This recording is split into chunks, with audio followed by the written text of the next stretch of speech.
जय संविधान, महात्मा गांधी की जय। आज 4 PM न्यूज नेटवर्क में मैं आपका स्वागत करता हूं। मुझे ऐसा लगता है कि जैसे एक जमाना था जब गैरी कास्परोव शतरंज का बेताज बादशाह माना जाता था। शतरंज की चालों में एक भारतीय बालक ने भी शतरंज में चेस टूर्नामेंट्स में कई साल विजय हासिल की और फिशर और कास्परोव का भी बहुत साल मुकाबला होता रहा अमेरिकन और रशियन चेस प्लेयर्स का। और आप जानते हैं कि चेस जो है वो दिमाग का गेम है। चेस दिमाग का गेम भी है और चेस के अलावा राजनीति भी दिमाग का गेम है। नैरेटिव्स को अपने पास कैसे रखा जाए, ये भारतीय जनता पार्टी की विशेषज्ञता थी। पिछले 10 साल से Bharatiya Janata party social media के माध्यम से, फेसबुक और व्हाट्सएप के और ट्विटर के माध्यम से नैरेटिव को चेंज कर लेती थी।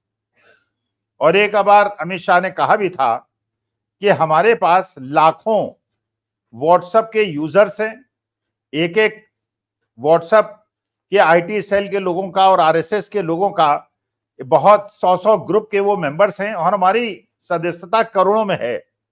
और हमने लोगों के दिमाग को इस प्रकार परिवर्तित कर दिया है कि राजनीतिक पटल पर भारतीय जनता पार्टी और मोदी जी के अलावा आपको कोई दिखाई नहीं पड़ेगा। ये सोशल मीडिया की ताकत से भारतीय जनता पार्टी और मोदी जी ने राहुल गांधी की छवि को गिराया था और मोदी जी की छवि को बढ़ाया था। वही सोशल मीडिया आज के तारीख में गोदी मीडिया के लिए और भारतीय जनता पार्टी के समर्थकों के लिए नाइटमेयर बन गया है। आज के तारीख में आप देखें तो भारतीय जनता पार्टी के समर्थकों को सबसे ज्यादा अगर डर लगता है तो सोशल मीडिया से लगता है, यूट्यूब चैनल से लगता है, क्योंकि वो देख रहे हैं कि आज से 2 साल पहले जहां पूरा का पूरा कंट्रोल सोशल मीडिया पर भारतीय जनता पार्टी के समर्थकों का था, जब राहुल गांधी की पदयात्रा हुई, भारत जोड़ो न्याय यात्रा हुई, उसके बाद ये 50-50 हो गया। और 4 जून के जब रिजल्ट्स आए 2024 के चुनाव के, उसके बाद ये 80% इंडिया अलायंस के साथ हो गया, 20% भारतीय जनता पार्टी के साथ रह गया। मतलब जो social media Bharatiya Janata party के शक्ति का केंद्र बन गया था, वो आज की तारीख में इंडिया अलायंस के शक्ति का केंद्र बन गया। और जब ये शक्तियां सम्मिलित हो गईं, पहले कांग्रेस सपा से लड़ती थी, एनसीपी शिवसेना से लड़ती थी और आपस की लड़ाइयां होती रहती थी। राजस्थान के अंदर कांग्रेस लड़ती थी, जो आदिवासी पार्टी थी वो अलग थी, हनुमान बेनीवाल की पार्टी अलग थी। लेकिन जब 2024 के पहले सारे विपक्षी लोगों ने सोचा और समझा कि भारतीय जनता पार्टी तो विपक्षी दलों के एक एक पार्टी को निगलती जा रही है, लोगों का असत्य खत्म हो गया, बीजेडी खत्म हो गई, एक भी व्यक्ति उसका पार्लियामेंट में नहीं जीता। विधानसभा में कुछ सीटें मिली, पटनायक साहब जीत गए, लेकिन पार्लियामेंट में सुपड़ा साफ हो गया। वो बीजू जनता दल जो इतनी ताकतवर पार्टी थी उड़ीसा की, क्योंकि वो भारतीय जनता पार्टी की संगत में थी। आंध्र प्रदेश के अंदर वाईएसआर कांग्रेस और टीडीपी दोनों भारतीय जनता पार्टी की समर्थक थी।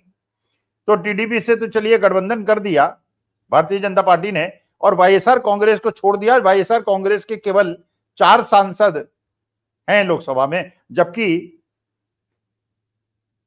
10 सांसद उनके राज्यसभा में। मतलब जो इतनी स्ट्रांग पार्टी हुआ करती थी आंध्र प्रदेश की, आज इतनी कमजोर पार्टी आंध्र प्रदेश के अंदर हो गई है। तेलंगाना के अंदर बीआरएस खत्म हो गई। कर्नाटका के अंदर जेडीएस ने भारतीय जनता पार्टी से समझौता किया, मंत्रिमंडल में एक पद भी मिल गया। लेकिन जब भारतीय जनता पार्टी ने वहां पे अपना आंदोलन शुरू किया तो जेडीएस ने समझा कि एक प्रकार से हमारा जो ओल्ड मैसूर का रीजन है, जहां जेडीएस मजबूत है बहुत ज्यादा, उसको भारतीय जनता पार्टी हड़पने का प्रयास कर रही है, तो उन्होंने कहा हम सहयोग नहीं करेंगे। लेकिन आज के तारीख में जो पहले एक शक्ति हुआ करती थी भारतीय जनता पार्टी की, कि हर समय नैरेटिव भारतीय जनता पार्टी के साथ होता था, 4 जून के बाद हर दिन जितनी तत्परता से भारतीय जनता पार्टी हिंदू मुसलमान का नैरेटिव लेकर आती है, वो एक दिन नहीं टिपकाता और उसके बाद वो नैरेटिव पूरी की तरह इंडिया अलायंस की तरफ चला जाता है और राहुल गांधी और अखिलेश यादव और उद्धव ठाकरे और संजय राउत और संजय सिंह की तरफ चला जाता है। पहले नैरेटिव बनाती थी भारतीय जनता पार्टी, अब नैरेटिव बनाती है इंडिया अलायंस। एक घटना हुई उत्तर प्रदेश के अंदर, बहुत सारे लोगों ने, उत्पाती लोगों ने, उपद्रवी लोगों ने मोटरसाइकिल में पानी से जाती हुई मोटरसाइकिल के 2 लोगों को बैठे परेशान किया।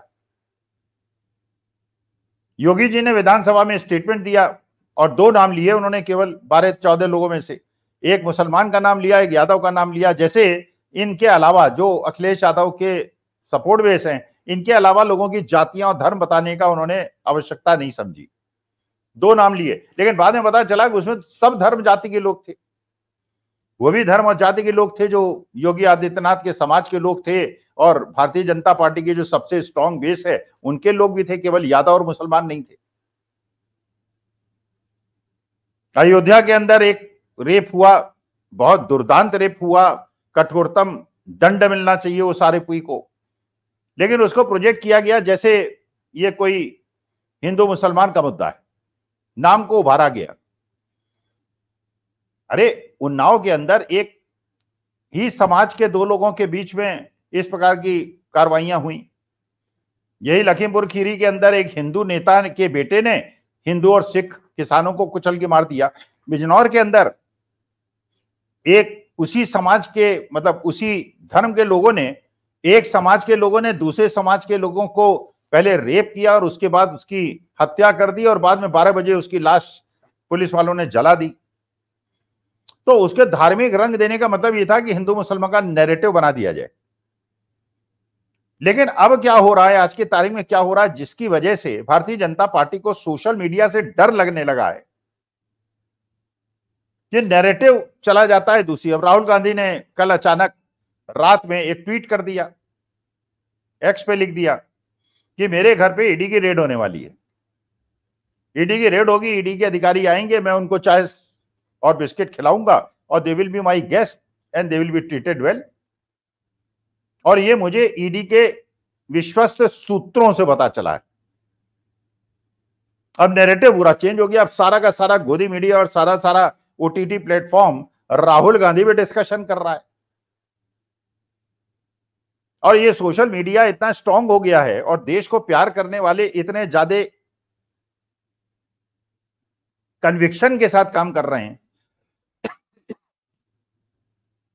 कि अगर संसद चू रही है, पानी टपक रहा है, नीले रंग की एक बाल्टी नीचे लगाई जा रही है जिससे छत के टपके हुए पानी को उसमें समेटा जा सके, तो सोशल मीडिया जनता को जगा रहा है कि भाई 1200 करोड़ में ये संसद भवन बना, और पुराना संसद भवन जो 100 साल पुराना है उसमें तो कभी इस प्रकार की घटनाएं नहीं सुनी कि उसमें पानी टपक रहा हो और चू रही हो, वो उसमें कोई हेरा फेरी हुई हो कंस्ट्रक्शन के अंदर 100 साल पुराने संसद भवन में। और नए बने हुए संसद भवन जिसमें पता नहीं क्या क्या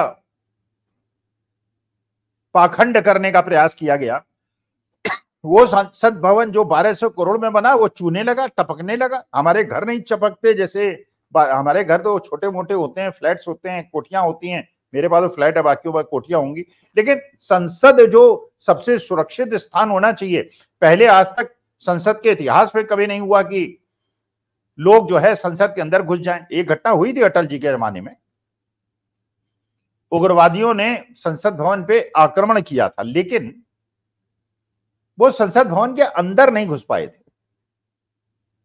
लेकिन इस बार कुछ बच्चे, युवा बच्चे जो बेरोजगार थे और अपने जीवन से परेशान थे, अपनी नौकरी न मिलने की वजह से परेशान थे, वो संसद के अंदर घुस गए और घुस गए। कैश लेके घुस गए। उनकी क्या तलाशी हुई, कैसे हुई, क्या सुरक्षा व्यवस्था थी, संसद के अंदर घूमे, धुएं का पटाखा फूला, वहां पे धुआं फैला, उन्हें पकड़ा गया और फिर पता नहीं क्या राजद्रोह यूपीए क्या क्या उन पे लगाया गया। लेकिन सुरक्षा व्यवस्था में चूक और संसद के अंदर बच्चों का घुस जाना, अब ये सोशल मीडिया ने इसको बढ़ा चढ़ा के बता दिया। अब सोशल मीडिया इतना ज्यादा स्ट्रांग हो गया है, ओटीटी प्लेटफॉर्म इतने ज्यादा स्ट्रांग हो गए हैं कि संसद के अंदर अश्विनी वैष्णव रेल मिनिस्टर को गुस्सा आ गया। वो कहने लगे कि पुराने रेलवे स्टेशन की दीवार टूटी और ये सोशल मीडिया ने दिखा दिया जैसे नई रेलवे स्टेशन की दीवार टूट गई। अरे पुराने ही रेलवे स्टेशन की दीवार क्यों टूटी? यहां तो 100-100, 300-300, 400 साल पुरानी इमारतें मुगलों और अंग्रेजों के जमाने की नहीं टूट रही हैं। ये पुरानी इमारत, उसकी मरम्मत आपने क्यों नहीं कराई? रेलवे विभाग के पास क्या इतना पैसा नहीं है कि वो अपनी दीवारों की मरम्मत करा सके और लोग उसके नीचे कुचल के मर जाएं? पहले पुरानी सड़कें नहीं टूट रही, पुल नहीं टूट रहे, अंग्रेजों के जमाने के पुल जो है नहीं टूट रहे और आपके बनाए हुए जमाने के ब्रिज भी टूट रहे हैं, सड़कें भी टूट रही हैं और हाईवेज भी टूट रही हैं और ट्रकें उनके अंदर धंस रही हैं, पेपर लीक हो रहे हैं, बच्चों के भविष्य के साथ खिलवाड़ हो रहा है, सब्जियों के दाम बिल्कुल आसमान पे। लेकिन आज के तारीख में इंडिया अलायंस नैरेटिव को समेटने में माहिर हो गया है और गैरी कास्परोव की तरह राहुल गांधी खेल रहे हैं। अब उन्होंने कहा कि ईडी के सूत्रों ने मुझे बताया है कि मेरे यहां रेड होने वाली है। अब ईडी वाले रेड करें, इसका मतलब यह है कि राहुल गांधी को सही बताया था और अमित शाह ने ठान के राहुल गांधी के यहां रेड कराई है। और ना करें, ना कराएं तो ईडी और सीबीआई के अधिकारियों को मैसेज जाता है कि भैया करने के लिए कहा तो था मालिकों ने, लेकिन लगता है मालिक डर गए, अब कर नहीं पाएंगे। इसका माने सत्ता बदलने वाली है और पाला पलट के उधर चले जाओ और बिना जांच किए हुए, बिना कानूनी प्रक्रिया का ध्यान रखे हुए, जैसे आपने अनिल देशमुख को जेल में डाला और फिर बाद में कोर्ट ने उसको छोड़ दिया, संजय राउत को छोड़ दिया, नवाब मलिक को छोड़ दिया, संजय सिंह को छोड़ दिया और कुछ को, हेमंत सोरेन को छोड़ दिया, लेकिन कुछ को नहीं छोड़ा। अनिल देशमुख ने स्टेटमेंट दिया कि उनके खिलाफ जो आरोप, एक एक्सपेल्ड, सस्पेंडेड पुलिस अधिकारी ने, पुलिस कमिश्नर ने, आरोपी पुलिस कमिश्नर ने आरोप लगाया था कि 100 करोड़ की पर मंथ घूस मांगते हैं, उसके आरोप के अधिकार में मुझे जेल भेजा और उसके बाद मुझे फडणवीस साहब ने दबाव डाला कि साहब आप आदित्य ठाकरे, उद्धव ठाकरे का नाम ले लीजिए, हम उन्हें जेल भेज देंगे और आपको छोड़ देंगे। नहीं, उन्होंने इस पे स्वीकार किया, ये कोर्ट में एफिडेविट दिया उन्होंने और उसके बाद वो 13 महीने जेल में रहे। कोर्ट ने कहा इन पे तो कोई केस ही नहीं बनता, वही संजय राउत पे केस नहीं बनता, हेमंत सोरेन पे केस नहीं बनता। लेकिन हाँ, हो सकता है कि उसी प्रकार से राहुल गांधी को भी 4-6 महीने जेल में रखने की प्रक्रिया शुरू कर दे। लेकिन राहुल गांधी ने नैरेटिव छीन लिया। आज गोदी मीडिया में हर जगह जो ये हिंदू मुसलमान का नैरेटिव, वो कहीं दिखाई नहीं पड़ता। कोशिश होती है कि उसको हिंदू मुसलमान का रंग दिया जाए, जहां सिख इन्वॉल्व हो उसे खालिस्तान का रंग दिया जाए, जहां दलित और आदिवासी इन्वॉल्व हो वहां उसे नक्सलाइट का रूप दिया जाए, लेकिन वो जम नहीं रहा है। आज के तारीख में जो नैरेटिव हिंदुस्तान के अंदर जम रहा है वो बाबा साहब भीमराव का संविधान जम रहा है। आज के तारीख में बेरोजगारी जो है वो मुद्दा बन गया है इंडिया अलायंस की वजह से, महंगाई मुद्दा बन गया है। अब ये हिंदू मुसलमान का नैरेटिव पुराना हो गया और अपना मैं तो खो चुका है। लॉ डिमिनिशिंग रिटर्न्स, 5 साल में फायदा दिया, 10 साल में फायदा दिया, वो नुकसान देने लगा है। तो ये जो नैरेटिव को कंट्रोल किया है, जिसमें यूट्यूबर्स ने, ओटीटी प्लेटफॉर्म्स ने और सोशल मीडिया ने, और बिना किसी अपेक्षा के, जैसे 2024 जनता ने खुद लड़ा, बिना किसी आशा, अपेक्षा, आकांक्षा के लड़ा। और ये विपक्षी दलों को नहीं समझना चाहिए, सोचना चाहिए वो इलेक्शन में उन्होंने फाइट दी है, जनता ने फाइट दी है, क्योंकि जनता समझ गई कि ये 2 विकल्प है, एक में मोहब्बत है और एक में नफरत है, एक में सत्य है, एक में असत्य है, एक में धर्म है, एक में धर्म है। इसलिए वो आपके साथ खड़ी है। और अगर आप इसी प्रकार से मिलजुल के काम करते रहे, संजय सिंह का स्टेटमेंट, राघव चड्ढा का स्टेटमेंट, संजय राउत का स्टेटमेंट, अखिलेश यादव का स्टेटमेंट, राहुल गांधी का अवधेश प्रसाद जी को इतना ज्यादा महत्व देना, फ्रंट सीट पे बिठाना, उन्हें पूरा सम्मान देना, वो सभापति के लिए उनका नाम पीठासीन अधिकारी के लिए उनका नाम इंक्लूड होना, प्रियंका चतुर्वेदी का नाम राज्यसभा के अंदर इंक्लूड होना, यह दिखाता है कि सामंजस्य पूरी तरह से इंडिया गठबंधन के साथ है, नैरेटिव पूरी तरह से इंडिया गठबंधन के साथ है और भारतीय जनता पार्टी नैरेटिव खो रही है। और यही परेशानी का कारण है भारतीय जनता पार्टी के लिए और गोदी मीडिया के लिए कि नैरेटिव जिसकी वजह से उन्होंने जनता को भ्रम में रखा था वो उनके हाथ से फिसल रहा है। और राहुल गांधी ने गैरी कैस्परोव की तरह एक शतरंज के माहिर खिलाड़ी की तरह शतरंज की बाजी को पलट दिया है। और महाराष्ट्र के और हरियाणा के चुनाव में आपको पता चल जाएगा कि बाजी पूरी तरह से, नैरेटिव पूरी तरह से इंडिया गठबंधन के तहत आ गया है। लेट अस वेट एंड सी। 3 महीने के बाद आपको जो मैं कह रहा हूं देखने को मिलेगा, सुपड़ा साफ हो जाएगा महायुति का और भारतीय जनता पार्टी का। और जो इंडिया गठबंधन है वो अगर इसी प्रकार से मिलजुल के काम करता रहा तो that will be the last working day for the central government जब हरियाणा और महाराष्ट्र के चुनाव के रिजल्ट्स आएंगे। जय संविधान और महात्मा गांधी की जय।